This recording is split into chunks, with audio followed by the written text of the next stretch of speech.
Hello दोस्तों, good morning. Math by Satish sir में आप सभी का स्वागत है। जैसा कि आपको पता है दोस्तों, अभी हम लोग लीनियर इक्वेशन का स्टेटमेंट का क्वेश्चन पढ़ रहे हैं। कल उसका एक पार्ट पढ़ाए हैं, आज हम लोग उसका दूसरा पार्ट पढ़ने जा रहे हैं। उम्मीद करते हैं पहला पार्ट आपको बहुत पसंद आया होगा। दोस्तों, अगर ये वीडियो आपको पसंद आ रहा हो तो चैनल को सब्सक्राइब ज़रूर करें, ठीक है।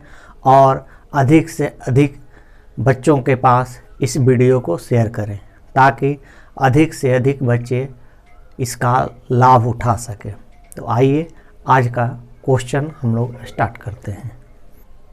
देखिए दोस्तों, आज का पहला क्वेश्चन कहता है कि two angles of a triangle are in the ratio 4:5 if sum of these angles is equal to third angle, find the angles of the triangle. कल ही बताया दोस्तों कि जहाँ भी स्टेटमेंट का क्वेश्चन हो, पहले जैसे जैसे स्टेटमेंट पढ़ना हम लोग स्टार्ट करते हैं, लिखना भी स्टार्ट करते हैं, ठीक है। कहता है कि आप जानते हैं कि एक ट्रायंगल में कितने एंगल होते हैं? 3 एंगल होते हैं, ठीक है। आप थोड़ा सा ज्योमेट्री या मेंसुरेशन का टॉपिक है, आप पता होगा कि ट्रायंगल इसको कहते हैं।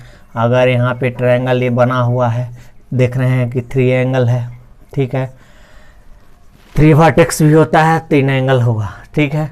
अब इसमें से 2 एंगल का रेशियो दिया है, ठीक है। तो 2 एंगल का कोई भी रेशियो दिया होगा तो रेशियो अगर है तो इसको हम लोग क्या 4x और 5x मान सकते हैं। ये तीसरा एंगल है जो दोस्तों कहता है कि if sum of these angles is equal to third angle, यानी ये दोनों एंगल का जो सम है वो तीसरे एंगल के बराबर है। तो 4x और 5x मिलके कितना हो जाएगा दोस्तों? 9x हो जाएगा। अब हम लोग जानते हैं कि ट्रायंगल के तीनों एंगल का सम कितना होता है? 180 डिग्री होता है। ये आप जानते होंगे, अगर मेंसुरेशन थोड़ा भी जानते होंगे, ज्योमेट्री थोड़ा भी जानते होंगे, ये चीज़ आप प्रीवियस क्लास में पढ़े हैं कि ट्रायंगल के तीनों एंगल का सम हमेशा क्या होता है? 180 डिग्री होता है। तो अकॉर्डिंग टू क्वेश्चन अब चलेंगे, तीनों का सम कर दीजिए। 4x + 5x + 9x equal to कितना लिखेंगे? 180। ये कितना हो गया? 18x बराबर कितना हो जाएगा? 180। देयरफॉर x बराबर क्या आ जाएगा? 180/18 कैंसिल हो गया, x का वैल्यू क्या आ गया? 10 हो गया। अब तीनों एंगल पूछा है तो फर्स्ट एंगल क्या हो जाएगा? चलिए आप लिख दीजिए फर्स्ट एंगल बराबर, तो फर्स्ट एंगल है 4x, क्या हो जाएगा? 4 × 10 इक्वल टू क्या आ जाएगा? 40। सेकेंड एंगल क्या होगा? सेकेंड एंगल 5x है तो 5 × 10 क्या हो गया? 50 हो गया। थर्ड एंगल क्या हो जाएगा? थर्ड एंगल बराबर, थर्ड एंगल कहता है कि दोनों के सम गया, थर्ड एंगल 9x है तो 9 × 10 कितना हो गया? 90 डिग्री, ठीक है। तो तीनों एंगल देख रहे हैं निकल गया। फिर से समझा देते हैं। कहता है कि एक ट्रायंगल है, ट्रायंगल में आप जानते हैं कि 3 एंगल होता है, ठीक है। कहता है कि 2 एंगल का रेशियो दिया है 4:5, तो 2 एंगल को हम लोग एगो को 4x मानेंगे, दूसरे को क्या करेंगे? 5x मान लेंगे। कहता है कि if sum of these angles is equal to third angle, यानी ये जो थर्ड एंगल है ये दोनों एंगल के सम के बराबर है। तो सम कर दिए, इसका कितना हो गया? 5x और 4x मिलकर कितना हो गया? 9x हो गया। अब ये चीज़ हम लोग प्रीवियस क्लास में पढ़े हैं कि ट्रायंगल के तीनों एंगल का सम कितना होता है? 180 डिग्री होता है, ठीक है। तो तीनों एंगल का सम कर दिए, 180 डिग्री आ गया। x का वैल्यू फाइंड किए, 10 आ गया। तो इससे हम लोग फर्स्ट एंगल निकाले, सेकंड एंगल निकाले और थर्ड एंगल निकाले। यही हमसे क्वेश्चन में पूछा गया था, ठीक है दोस्तों। तो उम्मीद करते हैं कि ये क्वेश्चन आपको समझ में आया होगा। तो आइए अब हम लोग नेक्स्ट क्वेश्चन करते हैं। देखिए दोस्तों, अगला क्वेश्चन कह रहा है, अच्छा क्वेश्चन है। कहता है कि the breadth of a rectangle is 2/3 its length if the perimeter is 180 metre, find the dimension of the rectangle. आप जानते हैं कि रेक्टेंगल का पेरीमीटर क्या होता है। अगर नहीं जानते हैं तो चलिए आइए देखते हैं। पहले तो आप रेक्टेंगल जानते होंगे कि जिसका लेंथ और ब्रेड्थ इक्वल नहीं होता है। अगर लेंथ और ब्रेड्थ इक्वल हो जाए तो क्या हो जाता है? स्क्वायर हो जाता है। तो अगर ये रेक्टेंगल है, ये रेक्टेंगल ABCD रेक्टेंगल मान लिए, ठीक है। अब बड़ा वाला लेंथ होता है, छोटा वाला ब्रेथ होता है, ठीक है। अब कह रहा है the breadth of a rectangle is 2/3 its length. जो भी ये लेंथ है इसका ही कितना है, 2/3 है, ठीक है। तो अगर लेंथ को हम लोग x मानते हैं तो ये कितना हो जाएगा 2x/3, 2/3। या ऐसे अगर नहीं, कल भी आपको हम बताए थे कि जहाँ भी 2/3 आ जाए, 1/4 आ जाए, तो ये 2/3 का मतलब कि अगर इसको ये 3x हम लोग मान के चलते हैं तो ये क्या हो जाएगा 2x हो जाएगा, है ना। अब कहता है कि पेरीमीटर, आप जानते हैं कि रेक्टेंगल का सामने का लेंथ बराबर होता है, तो ये 3x हो जाएगा, ये क्या हो जाएगा 2x हो जाएगा। हो जाएगा कि नहीं हो जाएगा, हो जाएगा। अब पेरीमीटर आप जानते हैं, ठीक है। अगर पेरीमीटर का फार्मूला नहीं पता है तो क्या करते हैं कि जानते हैं कि किसी भी फिगर में अगर साइड के जो बाहरी साइड होता है, साइड का सम कर दिया जाए तो वो पेरीमीटर के बराबर होता है। या अगर आप फार्मूला जानते हैं, नहीं जानते हैं तो मैं लिखता हूँ, पेरीमीटर ऑफ रेक्टेंगल क्या होता है, रेक्टेंगल होता है 2 × लेंथ, यानी लेंथ प्लस ब्रेथ होता है। बस इसी पर बैठा दीजिए। 2 लेंथ अगर 3x लेते हैं, ब्रेथ क्या लेते हैं 2x लेते हैं, ठीक है। अब देखिए 3x और 2x मिलकर कितना हो गया 5x, 5 2 कितना हो गया 10x, और इधर पेरीमीटर दिया हुआ है कितना 180। देयरफॉर x बराबर क्या आ गया 180/10, ठीक है, बराबर कितना आ जाएगा 18। तो ये हो जाएगा 18 3 54 और 18 2 क्या हो जाएगा 36। देखिए आंसर आ चुका है, ठीक है। अगर x लेके भी बनाते तो भी आ गया होता। कैसे पेरीमीटर बराबर 2 × लेंथ को अगर x माने हैं तो ब्रेथ क्या हो जाएगा 2x/3, ठीक है दोस्तों। ये हो गया 180, इधर हो गया 2, इसको ऐड कीजिएगा क्या हो जाएगा 3x और 2x 5x/3, ठीक है। इससे यहाँ मल्टीप्लाई कर लेंगे 180 × 3 = क्या आ जाएगा 10x। देयरफॉर x बराबर क्या आ जाएगा 180 × 3/10, 18 3 क्या आ गया 54। तो दोनों ही तरीका से आप इस क्वेश्चन को बना सकते हैं, जिस तरीका से आपको ये क्वेश्चन समझ में आ जाए।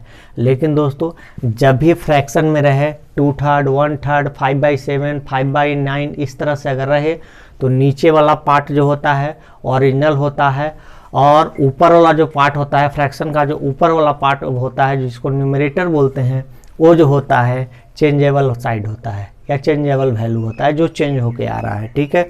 नीचे वाला हमेशा डिनोमिनेटर जो होता है वो हमेशा ओरिजिनल, और जो न्यूमरेटर होगा वो चेंज वाला होता है, ठीक है। तो आप इस तरीका से इसको बना सकते हैं।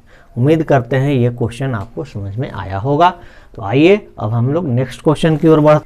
देखिए दोस्तों अगला क्वेश्चन कह रहा है divide 150 into 3 parts such that the second number is 5/6 the first and the third number is 4/5 the second, ठीक है।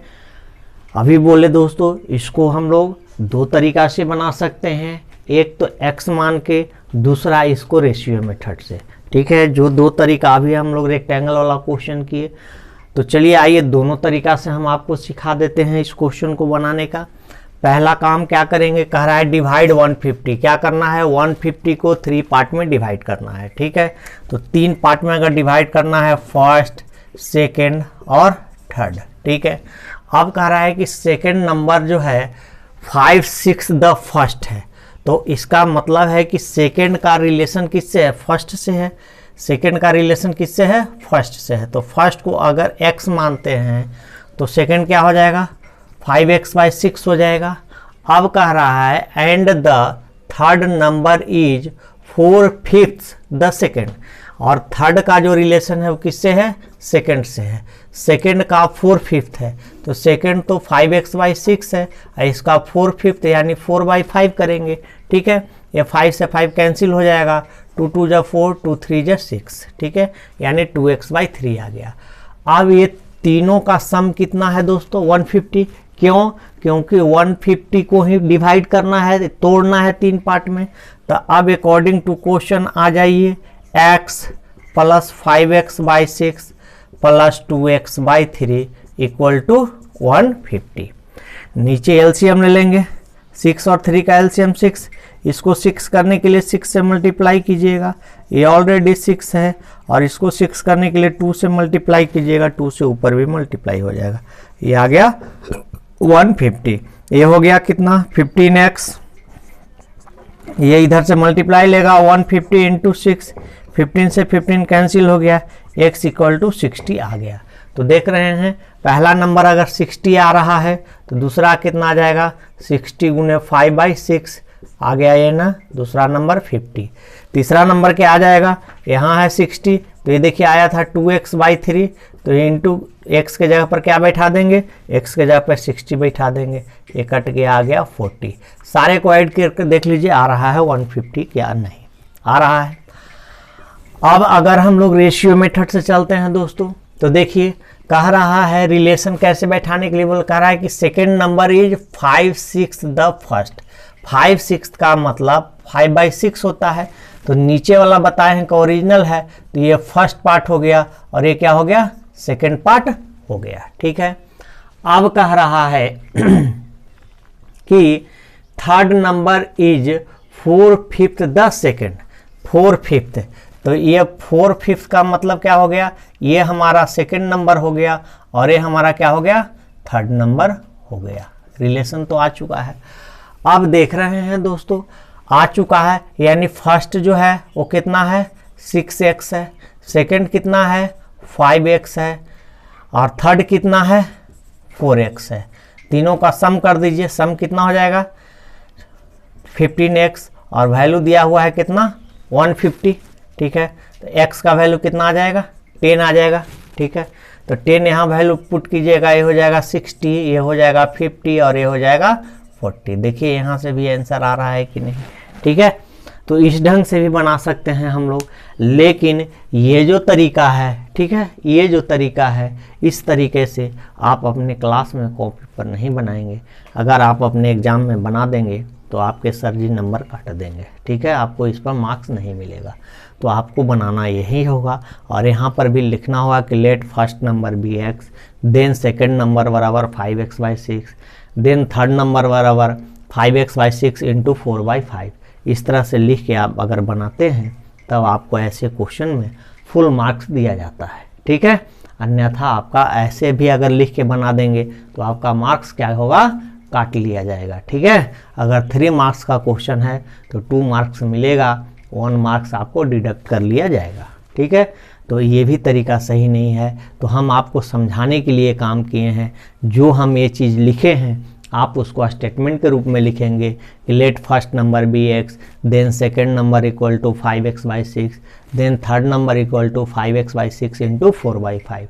ठीक है, और तब फिर यहाँ से काम करेंगे, आपका फुल मार्क्स आएगा। ठीक है, ये चीज़ उम्मीद करते हैं आपको समझ में आया होगा। तो आइए अब हम लोग अगले क्वेश्चन की ओर बढ़ते हैं। देखिए क्वेश्चन दोस्तों, ठीक है, ये एज से रिलेटेड क्वेश्चन है। ठीक है, कहता है Rakhi's mother is 4 times as old as Rakhi. After 5 years her mother will be 3 times as old as she will be then find their present age. फिर दोस्तों जैसा क्वेश्चन है बनाने का तरीका सेम होगा। ठीक है, कहता है कि Rakhi mother is 4 times as old as Rakhi. Rakhi की जो माँ है राखी से 4 टाइम्स है। ठीक है, तो यहाँ भी आप दोनों ही तरीका से बना सकते हैं, लेकिन आपके रेशियो जो है, रेशियो मेथड जो है वो आपके लिए नहीं है, इसलिए वो चीज़ मैं नहीं बताऊंगा। जो आपके लिए है वो ही मैं बता देता हूँ।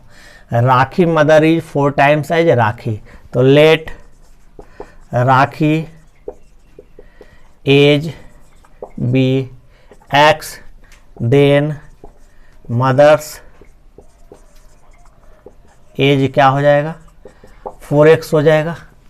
आफ्टर कहता है 5 years, आफ्टर 5 years। ठीक है ना, राखी एज क्या होगा, तो राखी आफ्टर 5 ये प्रेजेंट एज है। ठीक है, आफ्टर 5 years तो 5 और क्या होगा इंक्रीज करेगा, तो x प्लस क्या हो जाएगा 5। After 5 years her mother's age क्या हो जाएगा, मदर्स एज बराबर 4x + 5। अब आ जाइए अकॉर्डिंग टू क्वेश्चन, क्या कहा है? कहता है कि after 5 years her mother will be 3 times as old as she will be then. ठीक है, तो जो माँ का जो एज होगा वो राखी के एज का क्या गुना है? 3 times है। ठीक है, अब बस सीधा कर लीजिए, 4x + 5 ये हो गया 3x प्लस कितना आ गया? 15। ठीक है, यानी 4x - 3x = 15 - 5, यानी x = कितना आ गया? 10 आ गया। अब कहता है कि परसेंटेज बताइए, तो ये अगर 10 हो गया तो ये कितना हो गया? 40 हो गया। ठीक है, ईयर्स, और यही सवाल का क्या है? आंसर है। ठीक है, तो देख रहे हैं जहाँ भी इस तरह का क्वेश्चन आए दोस्तों, बनाने का तरीका बिल्कुल ही सिंपल होगा, आप बिल्कुल ही इसको आसान तरीका से बना सकते हैं। बस देख रहे हैं कि अभी तक आप जितने क्वेश्चन पढ़े हैं सारे क्वेश्चन बहुत इजीली बन रहे हैं। सिर्फ और सिर्फ स्टेटमेंट जो दे रहा है उसको बैठाने की कला आपको आनी चाहिए। ठीक है, वैल्यू पुट करना आना चाहिए। वैल्यू अगर आप पुट करना सीख गए तो इस टाइप के जितने भी अभी आप क्वेश्चन लीनियर इक्वेशन का पढ़े हैं कल के वीडियो में और आज के वीडियो में, सारे क्वेश्चन को आप इजीली बना सकते हैं। ठीक है, इतना क्वेश्चन हम आपको बता दिए। अब उम्मीद करते हैं कि आप लीनियर इक्वेशन के स्टेटमेंट प्रॉब्लम, किसी भी प्रकार का प्रॉब्लम हो, आप उसको आसानी से सॉल्व करने में सक्षम हैं। ठीक है, तो इसी उम्मीद के साथ आज का वीडियो हम समाप्त करते हैं। अब हम लोग नेक्स्ट वीडियो में नए टॉपिक के साथ मिलेंगे, तब तक के लिए ओके, थैंक यू।